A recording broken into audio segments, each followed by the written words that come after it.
Think about how you look from the outside. You're the reliable one. You hit your deadlines. You reply to the messages.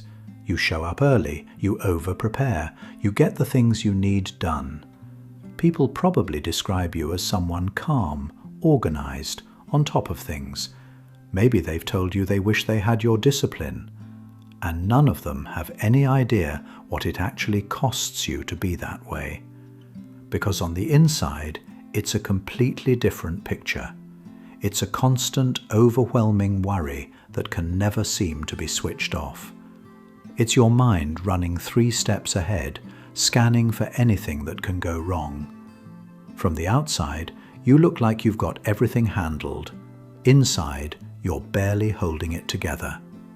That gap has a name. It's called high-functioning anxiety. And the reason so many people never get help for it is that from the outside, it doesn't look like anxiety. It looks like success. Here are 6 signs you have it. Stay until the end, because the last one is the reason it's so hard to stop, even when it's quietly running you into the ground. Number 1. Your best work is powered by fear. Ask yourself honestly what actually gets you moving and motivated. Is it excitement, ambition, or is it the quiet dread of what happens if you don't? Because for a lot of high-functioning anxious people, what powers everything you do is fear. Fear of letting someone down, fear of being found out, fear of the thing falling apart if you take a break from giving it your all for even a second. And the worst part is, it works. The fear makes you deliver. You get praised for it. You get promoted for it. So you never question it, because from the outside it looks like drive. But drive doesn't leave you exhausted and sick before every basic task. What you have isn't motivation. It's a threat you're always outrunning, and you've just gotten very good at running. Number 2, you can't switch off even when everything is fine. Notice what happens when there's nothing wrong. A quiet evening, nothing due, nothing on fire. Do you actually relax? Or does some part of you get restless and suspicious, poking around for the problem you must be forgetting? Rest doesn't feel like rest to you. It feels like something you'll pay for later. So you fill the quiet, you tidy, you plan, you check things, you find the next task. Because sitting still with nothing to do leaves too much room for you to start worrying, and staying busy helps keep your mind quiet. That's the trap. You're not resting when you rest. You're still just anxious, but uncertain about what to do. Number 3, you replay everything. Think about the last conversation you had that mattered even a little. Did it end when it ended? Or did you think about it after you got home, run it back, and pick apart every word, wondering if you said the wrong thing, if they took it wrong, if they're quietly annoyed with you now? You do this with everything. The email you sent, the joke that maybe wasn't that funny, the way you said goodbye. Your mind grabs an ordinary moment and turns it over and over, looking for the mistake you might have made. Maybe you offended someone, or the awkward pause you made at the end. And here's what nobody sees. To everyone else, that conversation was completely normal and already forgotten. You're the only one still, hours later, beating yourself up about it. Number 4, you need to know what's coming. Pay attention to how you feel when a plan changes at the last minute. Someone cancels, the meeting gets moved. The thing you'd mentally prepared for suddenly isn't happening the way you thought it would. And even though it's small, even though it genuinely doesn't matter, something in your stomach drops. That's because control is how you manage the anxiety. If you can see it coming, you can prepare for it. And if you can prepare for it, you're safe. So you plan. You overplan. You think through every version of how a thing could go before it goes. And when something comes up that doesn't line up with the original plan, you feel a little sick. People might call you a control freak. You're not.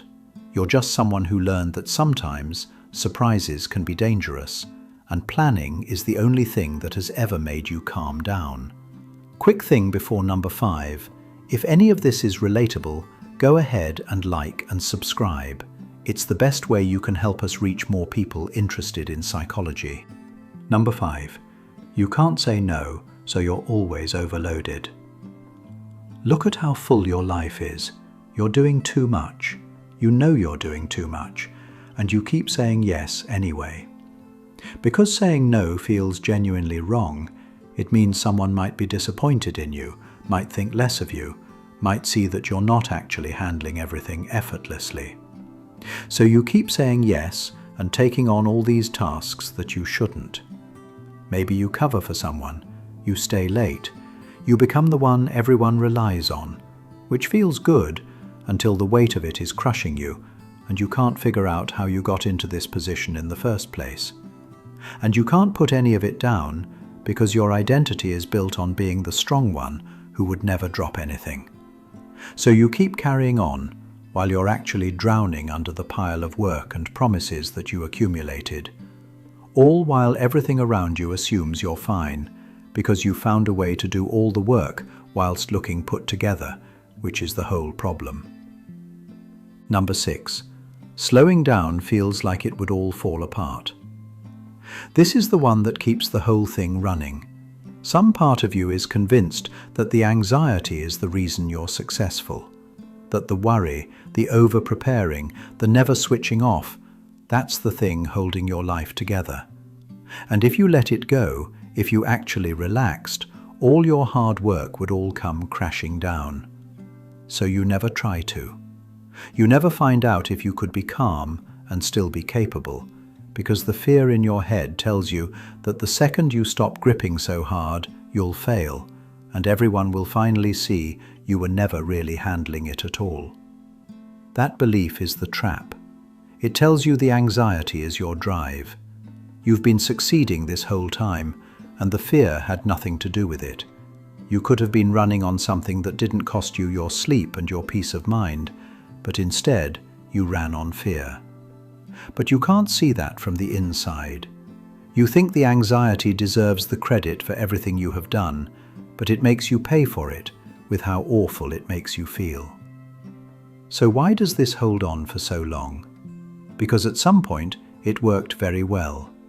Somewhere in the past, being anxious kept you safe, kept you prepared, and caught any issues before they could grow into any big disasters. Your anxiety isn't a flaw you've had, it's a survival strategy you got very, very good at. Here's what you need to hear. You are not lazy underneath this, and you will not fall apart without it. The calm, capable person everyone already thinks you are, that person is real, and you don't need to be terrified to function. The fear has just convinced you it's the only thing keeping you upright. And you don't fix this by forcing your way into relaxing. You fix it slowly, by proving to yourself, in small, low-stakes moments, that you can loosen your grip a bit and nothing bad will happen. You say no to one thing and the world doesn't end. You leave one task for tomorrow and you'll be fine until the next day, so you can learn to just have a quiet evening. It comes back the same way your brain built it, slowly and one small proof at a time. So the next time you catch yourself bracing, stop and ask yourself the only question that matters here. Am I actually keeping it all from falling apart? Or have I just never let myself find out?